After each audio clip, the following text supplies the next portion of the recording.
Hello, everyone, and welcome to NWR TV. I'm John Rairdin, director of NintendoWorldReport.com. I am joined today by Jordan Rudek, NWR Reviews editor. Hey, John, how you doing? Doing good.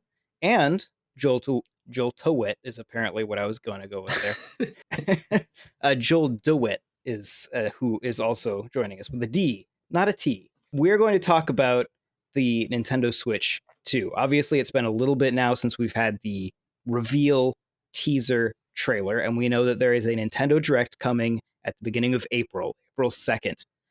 So we are going to kind of go over what we're expecting to see at that Direct. But also, just to sort of start things off, I figured I'd check in with you guys and just kind of temperature gauge. How do you feel about what we've seen so far? Joel, since I butchered your name, let's start with you. I'm whelmed. I mean, okay. it is sort of what you expect it to be based off of everything you were hearing leading up to it, right? Bitter, better Switch, some sleekness going on, very Apple kind of in its presentation a little bit. And I think we're starting to see that almost iPad type iterative process where it's going to be a similar format, but you're going to see the 3, the 4, the 5, maybe not that far, but I feel like this might be a point where they found their home base of console features, and I have a hard time seeing them separate the idea of pick up and go and plug in by this point. Once you're in that hybrid format, I don't really see how you go back. I agree. I think we're stuck with this.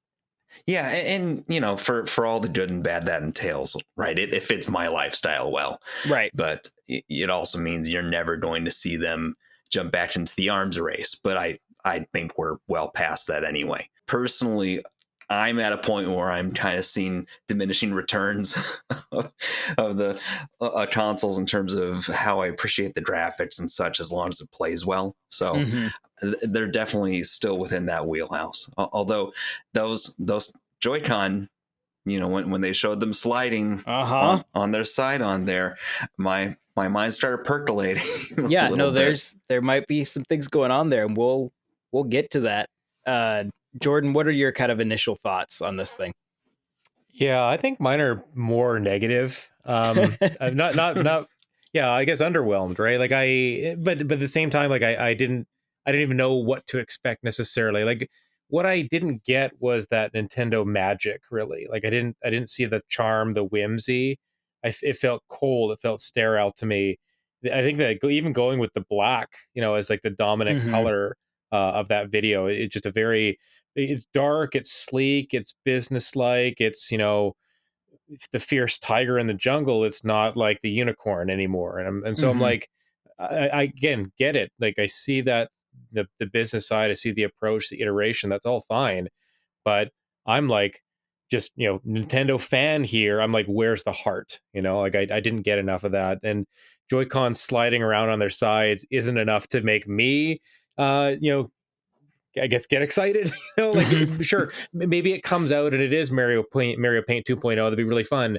But maybe it's like, oh, like this is the hood, this is the new gimmick, right? Because they need to have a gimmick and it works okay, or it makes like Civilization 7 easier to play or something, which I don't super care about anyway. If I was going to play it, I'd probably play it on a PC. So I don't know. We'll see. I've got to say, regarding the controller conversation, similarly, when the Wii U got announced and I saw that trackpad, my first thought was, how cool would it be to play Warcraft on this? And that never materialized. So this should just be a personal wish list thing, you know, rather than a practical reality thing. What's funny is I remember when the Wii came out and thinking, oh, cool, a cursor. You could do like Age of Empires or StarCraft on that. So like one day, surely Nintendo will put RTS games on their systems again. My reaction to this thing has been it kind of feels like, okay, the Iwata era of Nintendo is well and truly over. And I don't think that's a bad thing necessarily. I just think we're going into it like I can feel kind of a tonal shift in this console. We'll see if that actually plays out, or if it's just, you know, me seeing too much in a very short teaser that ultimately wasn't there to say much other than that there is in fact a Switch 2 And yes, all of those leaks were correct. I mean, see, this is my concern. I don't need another PlayStation. I don't need another Xbox. I know what those do. I'm happy with what those do. And you know, if I want to play games on there, I will. But you know, I want Nintendo to keep doing its Nintendo thing that's been doing for 40 years here, like the Mario thing, the Zelda thing. And Yeah. I don't just want those games that look better. I want them to keep trying new things and being different. And as much as a sequel boy that I am, I still am, nervous about this one a little bit, I guess. And I'm disappointed that the first reveal has made me kind of nervous as opposed to excited. Like that's disappointing to me, I guess. So I'm kind of just not thinking about it that much, honestly, John, until you brought this up, like the idea of recording something here. I was kind of like, I'm just gonna kind of check out of it entirely until the April Direct and show me the games right at this point. I'm glad I could make your life a little bit worse. That's what I try to bring every day. Bring us all down with you. No, but that's exactly it, John. Your point about the Iwata era being over ties directly into Jordan's concerns, not just in terms of the presentation of that, but even, I don't know, there are little details in Nintendo products that you're trained to look out for, right? Mm-hmm. Like little winks, nods, self-referential stuff, just character and charm. And even something as simple as having, say, an eShop music jingle, kind of like how the Switch sound pulls you into that specific moment of the first Switch. And it does keep it from having a certain kind of freshness to it. And it makes you wonder what kind of limitations to the creativity there might be in that sort of ethos. I was literally thinking the exact same thing, Joel, as you were saying it about the eShop music. Like I didn't watch this 2-minute teaser and think, wow, they're bringing eShop music back, or they're going to do themes on this one. Like I didn't think that. I'm like, oh, it's going to have less of those things, I don't know. Yeah, I guess the one other thing actually shown in the trailer, which I'm sure we will hear more about in April, is, of course, Mario Kart. What are we going with? 9, 10, Tour 2? X. Yeah. Okay. Just Mario Kart? We're going to leave off the subtitle entirely. Start back to square one. Mario Kart Infinity. Just have it be a... I do want thinking about these situations where I told myself the Madden, someday it'll just do a Madden subscription and it'll be, you just pay your monthly fee and they'll update the game. And my mind sometimes goes to like, maybe Mario Kart could do that, but probably shouldn't miss the big splash of a new release. Just something that's sort of that the way that 8 expanded and expanded and expanded, it went far beyond any of my expectations. So I'm really curious to see what a new one would look like. It does set some weird expectations for this one. It's something they're going to have to face for the next Smash Bros. Too. Of your predecessor is now this monstrosity. How do you go back to like what 8 Grand Prix again? Like, do you just start over? Like, how do you go in from the beginning saying, hey, here's our basic starter thing, and we're gonna do a new update every few months with a few new courses? Like, do you just start with that? Just stop making things so good. Stop giving us so many things. Like, I mean, in fairness, you set the bar really high for yourself. In fairness, it took them a really long time to make up Mario Kart 8 that good. Yeah. Like when Mario Kart 8 launched, it had a reasonable number of tracks. It had no battle mode and no single player. It still doesn't have a single player, but we did get a battle mode and more tracks. It actually has less single player now because they got rid of any impetus to do the Grand Prix by unlocking everything from the start. Also ended up doing some of the first F-Zero representation in years. That was a very special moment playing Meat City on Those there. are some of the best tracks. Yeah. But let's look ahead a little bit to April. And I guess I'll turn this one to Jordan.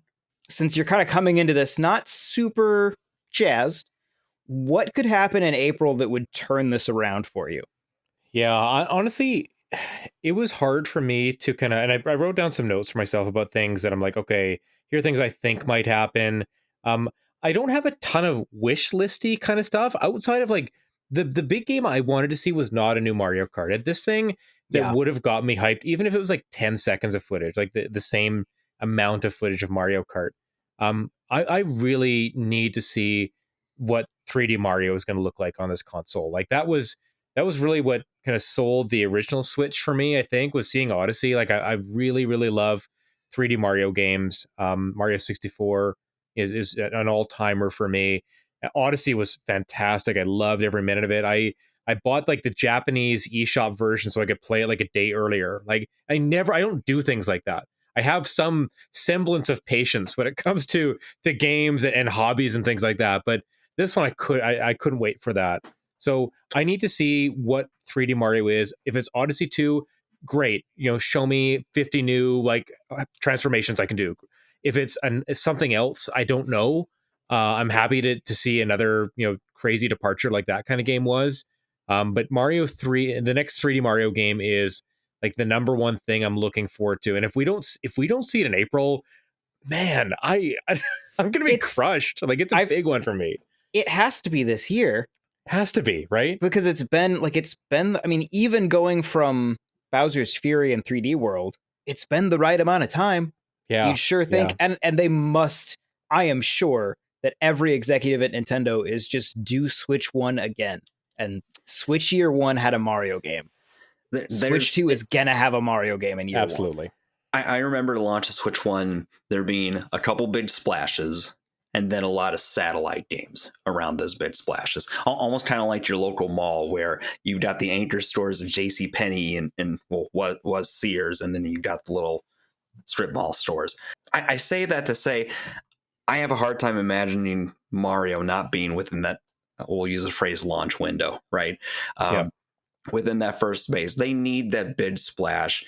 If you believe the talk behind the scenes, it sounds like Breath of the Wild might get some enhancements for Switch 2, which kind of precedes in my mind a brand new Zelda, especially given we've had a few recent releases. If you want to talk about things that do not make me excited at all, it's a re-release of Breath of the Wild. Hand up. My hand is up. Both holy crap. Yep. Fantastic game.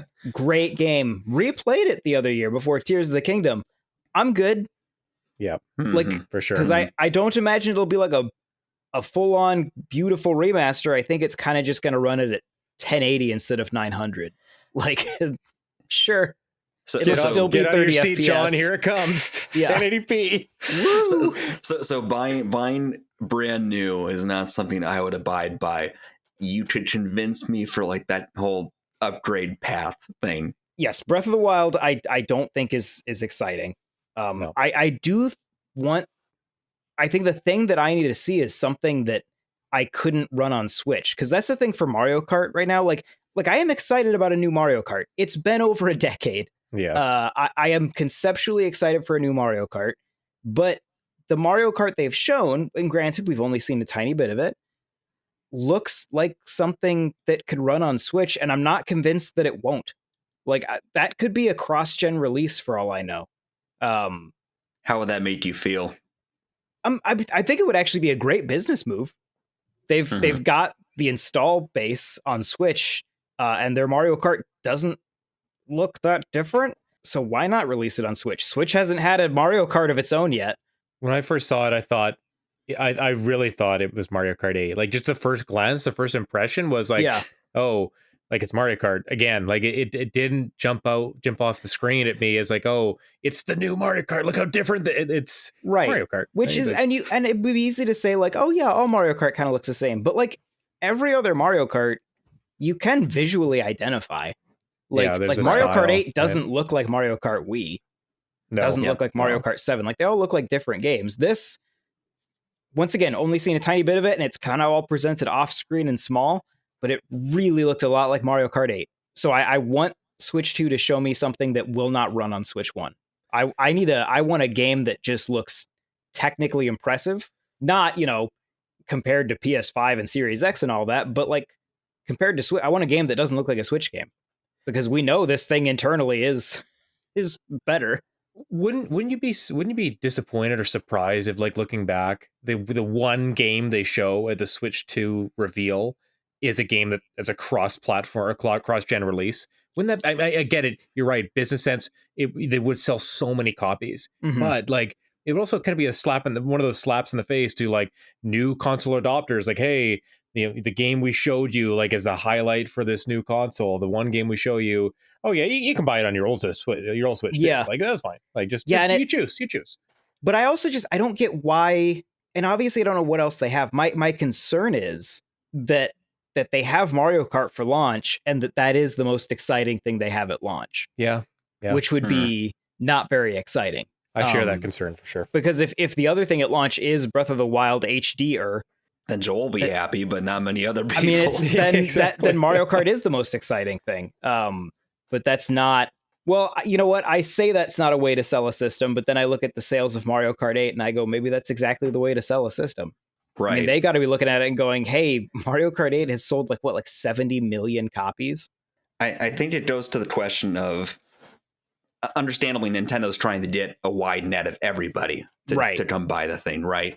But who are they courting for the early adopters of this stuff? Because I can tell you, my kids aren't getting their own Switch 2 right at launch or something. My relatives who have Switches, they're not going to bother with it because their current one plays Mario Kart just fine. Yeah, they'll wait till Christmas at the earliest. But the people buying this thing in June or whenever it comes out, you need a core title, like Jordan said, like a 3D Mario or something like that will draw like those Metroid Prime 4 doesn't do it.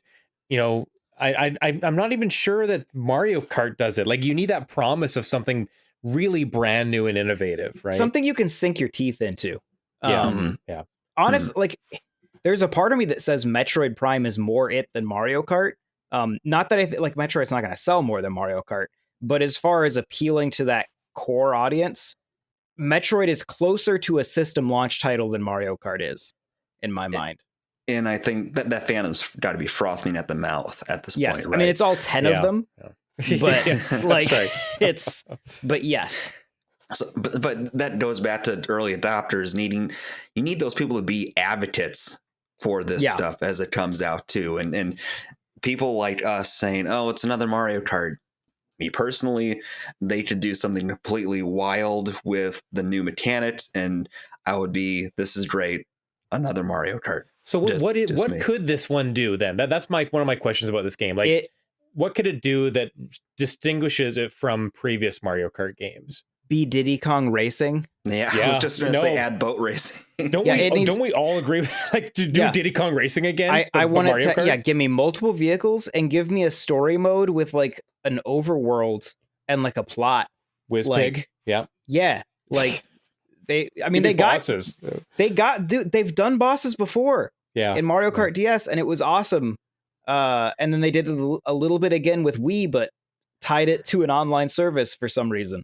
They've also broken the barrier for what Mario Kart scope-wise can be for Nintendo characters. Yes. Oh, so put everybody in it. Made it the Smash Brothers Ultimate in terms of roster. Yeah, literally, like, I don't know where the rights to Diddy Kong Racing landed at the end of the day. It's probably a nightmare scape between Nintendo and Microsoft. But like, put Diddy Kong Racing courses in it. Like, when I say do Diddy Kong Racing, like, no, do Diddy Kong Racing. Yeah. And just have it also be Mario Kart. Yeah, if the next Mario Kart was somehow, spliced with the DNA of Diddy Kong Racing, I'd be super jacked for that. And that would make me the most excited in a Mario Kart game I'd been in like 15 or 20 years or something. Like, it's just not it's a game. I know it comes out, we get it, the kids play it, the family will play it when people come over, it gets turned on. But just me personally being excited for a Mario Kart experience, it has to be something like that. So beyond Mario Kart, beyond Zelda, and beyond our presumable 3D Mario game, is there anything else that you guys are expecting to see in the first year, or just are really hoping to see in the first year, or at least in that April Direct? I would like to see committed highlighting of a handful of big indie games. The joke just silks on forever, but I mean, there are high profile ones that they can go find and probably even seek out some stuff that maybe made it onto other consoles or PC before, but hasn't made it there yet. I would like, dream would be some sort of F-Zero. Sure. Port F-Zero 99 to there. It's fine. It's already there. But what I'd really like to see is how they might expand the Nintendo Switch Online stuff. Yeah. They'll have mouse support theoretically. Yeah. So that gets them like 2 Super Nintendo games. Exactly. But even, and maybe it's harder to do it now, but more console editions or more things like that. I'm not sure how many people care about Neo Geo, but I think even back to the Wii Virtual Console Yeah. days, they had such a wide swatch of different platforms to choose from. And again, I'm sure it's a lot of work to go to those right holders and get the permissions to do it. But I'd like to see the continuing expansion of that. Our great Nintendo blockbuster experience with those interesting and weird games. So I wouldn't hate them maybe announcing a new platform or something.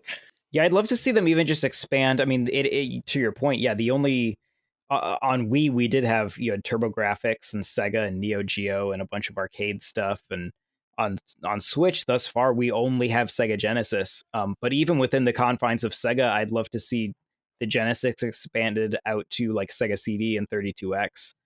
Throw Master System on there. Give me the weird Master System Sonic games. I do wonder about the viability of doing like GameCube stuff, purely because of the size of those games. They're like a couple gigs a piece. I think they've also shown that they would rather put a tiny bit of effort into having them be a full-fledged release. It's, you throw a GameCube game into HD and put it on there, it tends to hold up pretty well. Whereas, you know, N64 games kind of need to be released in the context of this is old. So in that vein of adding new consoles, I mean, it stands to reason, and we've already got a few of them on Switch in some capacity, is DS games, right? Nintendo DS is a new platform on Switch 2, NSO. I'd be pretty hyped for that. Honestly, it's a great library. Not that there aren't, you know, ways to play those games, but just having them with you kind of in the streaming rental kind of Netflix model that they're using with NSO, I think that'd be pretty cool. They'd probably lock it behind the expansion pass or something, but I'd love to see some of those games make their way over. They could use the mouse thing to simulate the touchscreen stuff when you're playing on the TV. That honestly might work better than like a motion pointer. Especially those like purely gyro-based motion pointers that the Switch has. Okay, I want to give you another one. I'm curious about the temperature with you guys on this one. Another kind of thing that would get me really excited at this April Direct. I would love to see an easy way to access the original Pokemon games. So, you know, Red, Blue, Yellow, the Gold, Silver, Crystal, onwards, each of those generations, like, and I mean like the original games. I don't need them touched up or anything done to them. Just port those games, you cowards, to Switch 2 in some fashion. I don't care if it's NSO. I don't care if you make people pay them or their collections or whatever. But I just want some way to access those on the, you know, the console that I'm holding in my hands. Again, bring it with me, whatever.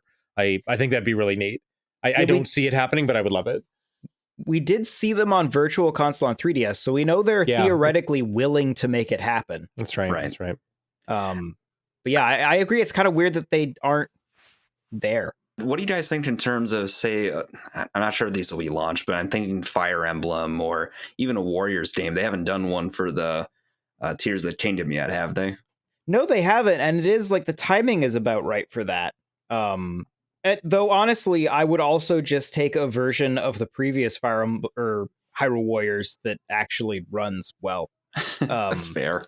Yeah, that would have been a really good. I mean, it was a pretty fun game, but if the performance was so terrible. Yeah. No, it was that is the game that, like, we don't. I guess one thing that I'm very interested to see in the April Direct is if there will be any sort of upgrade system, as far as like if I put a Switch game in, does it run it exactly like the Switch does? Does it have any sort of boost mode like you would get on like a PS5 or like a frame rate update like you would get on a Series X? Like, is there any sort of update or upgrade system for these classic games? Is Nintendo going to make me pay for them? Or in a very Nintendo way, will it just run exactly like a Switch? Like when I put in a Switch game, does it go over to a Switch menu and my Switch 2 just becomes a Switch? Which would probably be the most Nintendo answer to that problem possible. Well, now we get to say something bad about the Wii U, and that is the one thing I hated about that, the Wii mode, right? Like you had to boot into like a separate mode to play your Wii games, like so frustrating. But yes, so entirely Nintendo. And I'm worried that that's what it'll be on Switch 2, but there is the potential for them to do for a lot of these, like essentially because this generation is so reliant on like variable resolution and stuff like that. in theory, with a lot of these games, if you give them the horsepower to just sort of overclock them, they just sort of work and they run at way higher resolutions without you having to remaster them. Like, but a Warriors game makes a lot of sense. I don't know, a Wario game might also make sense too. But Warriors, in terms of showing off the capabilities of a new system, I think those games can show well when they perform well, when they look good, right? It's like, oh, look at all the things happening, look at all the action, look what our system can do. They can be one of those kind of showcase type games. Yeah. Even though I recognize that they're niche, but I think they do show well sometimes in a presentation like that Direct's going to be. Even like they're niche, but Age of Calamity sold extremely well. That was the best-selling Warriors game ever. So there is the potential to, if you do Tears of the Kingdom, and honestly, that's a way I would rather they revisit those games at higher resolutions than just re-releasing the game immediately on the next system. Yeah. Like a Warriors game is sort of a cool way to revisit that world without literally just playing the same game again. So yeah, Tears of the Kingdom, Age of Calamity would be fantastic first year game. My concern would be too many Zelda remasters, right? You do sure. and then everyone's just like, oh, where are all the new games? It's just like this HD, this 4K, whatever. Like it's too much of that is not, you want to spread it out, I would say, right? Right. I would hope, I guess. Yeah. So some of that is the risk with this is Switch 2 becoming the new port machine for not just Nintendo, but also third parties. And I'd really be curious to see what the third parties do with this, the bigger boys of the room. That's going to be interesting because in theory, we may get a Call of Duty game on it year one. That'd be pretty cool, actually. I believe we're legally owed one.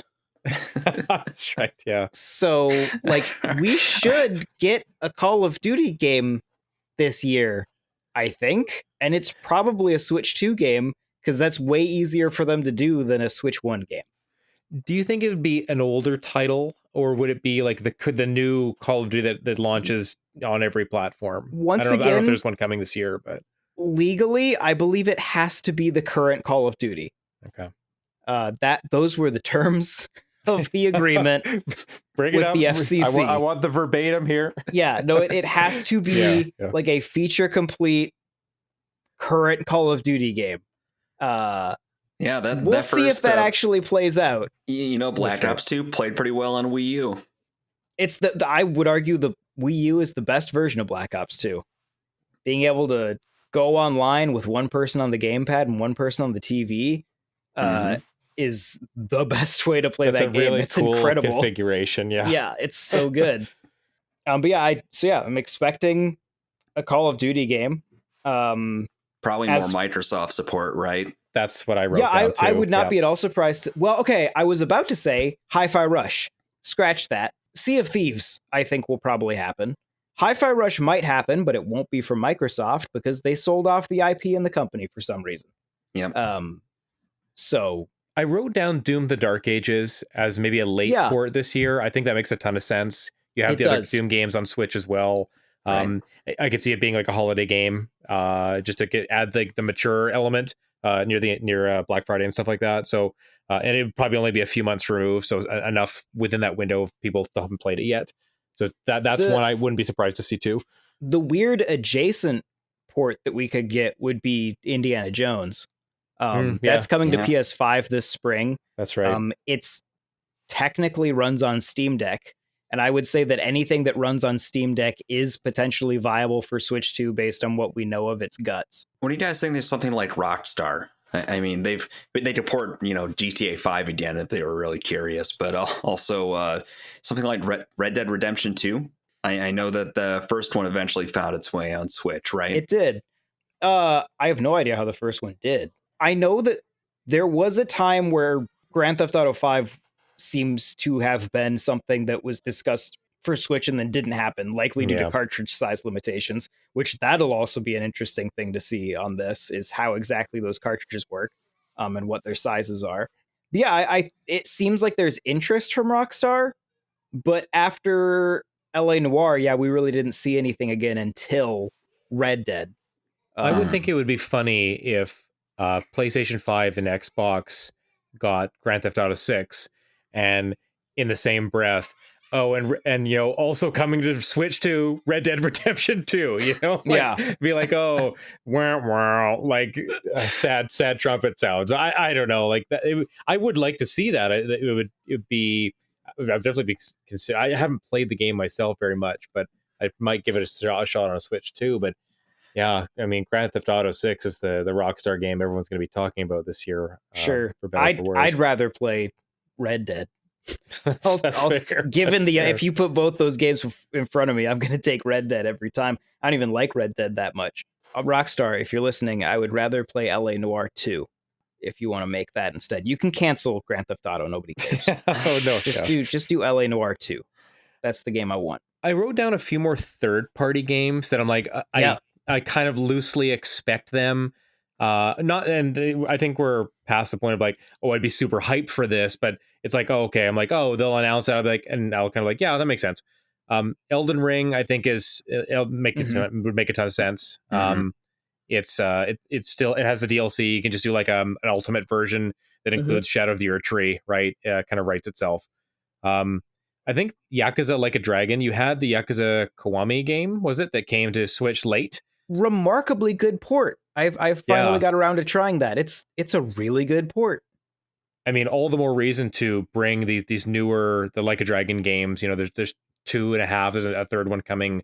I don't know if it's kind of like a half game or not. They do this funny thing of like they'll release like fuller size games and then like total spin-offs and then like really adjacent spin-offs. But I think the original Like a Dragon would make a ton of sense. It's a really good game. The one I put a question mark beside, curious what you guys think about this one. Final Fantasy VII Remake. That was just in the back of my mind, Jordan. Right? Yeah. We've been. That seems like a no-brainer in a lot of ways. It's, I think, just a licensing thing, right? If PlayStation has the exclusivity, and I know it's on Steam. So the way the rights work with that one is that it's not that it's exclusive to PlayStation. Right. It's that it's exclusively not on Xbox. Is the actual way that agreement works. It's so the developers have said that they worked on a Switch version and then never released it because they couldn't get it to work. There was no way. But they were allowed to. So I think that on Switch 2 is a pretty good odds. Well, Rebirth just came to Steam and it's been selling like gangbusters. So and Square Enix seems to also be complaining regularly about these games not selling well enough. And you know, this is what happens when you go exclusive. It's going to be very hard to hit these, you know, astronomical sales targets that you have. So I kind of expect that once Square Enix is free of whatever their deal is with PlayStation, we're not going to see any PlayStation exclusives from Square Enix for a while because they seem very unhappy with how it's gone. Hasn't worked out very well. No. Yeah. So yeah, I think Final Fantasy VII is a good guess, and as you point out, the second one just hit PC. I wouldn't be at all surprised if it's just a bundle of both of them. I think there's like a DLC expansion thing for the first one too. Like there's lots of ways to package that, but I think people would get pretty excited about seeing another big Final Fantasy come to Nintendo again, right? That would be a good kind of welcome home kind of moment, I think. So I believe it's the same deal with Final Fantasy 16. But yeah, I think that's right. That may be more difficult to port to Switch. I know that one had more technical issues on PS5 in the first place. Has that arrived on PC yet, or no? But I could see that potentially happening as well. I think Square Enix wants to diversify that portfolio as much as possible. It is on PC. Okay, it is on Steam. Yeah. Okay. So yeah, but again, not much fanfare though, right? Like I'm hearing the stories about Rebirth selling well. Since it dropped on Steam, like I'm sure that's another just reminder that this exclusivity of these games has hurt them much more than it's helped. Yeah, so I'm sure they want to get out of that. Other than that, lots of Ubisoft games. Expect every Assassin's Creed game. So much Just Dance. Every year. Yeah, all the old years. If we're lucky, we'll get a Skull and Bones port. That'll be a system seller. Yeah, we might have different definitions of lucky. John, he didn't specify what kind of luck. That's right. Yeah. Mario Rabbids 3. You know, I don't think Sparks of Hope sold well enough for it. Also, DeWitte Soliani moved on, I believe, right? Yes, So I don't think that. Yeah, I don't think the Mario and Rabbids team really exists anymore. Yeah, that's right. Which is a shame. It is. And I heard, I didn't play Sparks of Hope, but I remember your review for it being very positive. Sequel just did more of the good stuff. It is better, but I think it had lost its luster by that point. But hey, what about something in that vein of like some kind of crossover with another Nintendo franchise? Well, I think it's too late for the Starlink team to make a Star Fox game. I was really hoping that would happen after Starlink, but never materialized. All right, well, let's kind of wrap this thing up. Any final thoughts, last ditch things you want to see come April 2nd with that Nintendo Direct graces your computer screen? Street Fighter 6. Good call. I'll take the Halo Master Chief Collection. It could happen. It could happen. It could happen. I mean, yeah, Phil seems to be very, loose-lipped about saying, we want things we want all the games everywhere. If you're gonna port things to everywhere, Phil, port them to the systems I want you to port them to. You can't say everything's an Xbox and not be on everything. Yeah. Port them to the device that sold 140 million units. Right. And then work out those Diddy Kong Racing rights. Please, yeah. The fact that there's a Diddy Kong Racing DS too, like, come on, like. Well, and it's tangent. Diddy Kong Racing DS had Banjo and Conquer removed from it. So it doesn't have the characters that Microsoft owns. That's right.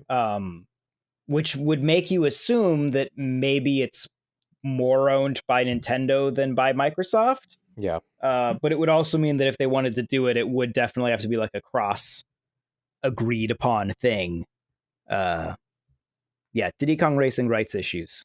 Look forward to the documentary coming 2026.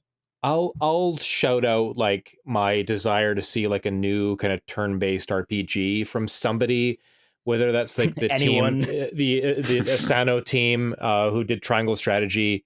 Mm-hmm. Like I'd love to see another game from them, or like a Persona 6 or something. I know it's too early, I think, for something like that, but just something in that vein, and one of those kind of traditional turn-based RPGs from a larger team that maybe has some chops and has done something before. I would get pretty hyped to see the next entry, if not releasing them on multiple platforms, but at least announced with the Switch 2 game reveals.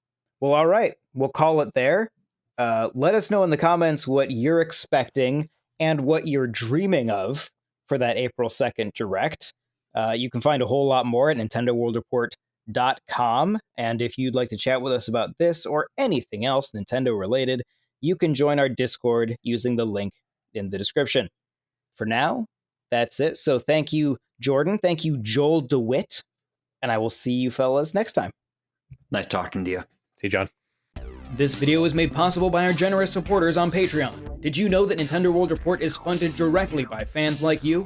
When you support Nintendo World Report on Patreon, you get immediate access to multiple exclusive podcasts every month, exclusive Discord channels, an early look at select content, and more, all for as little as $1 a month.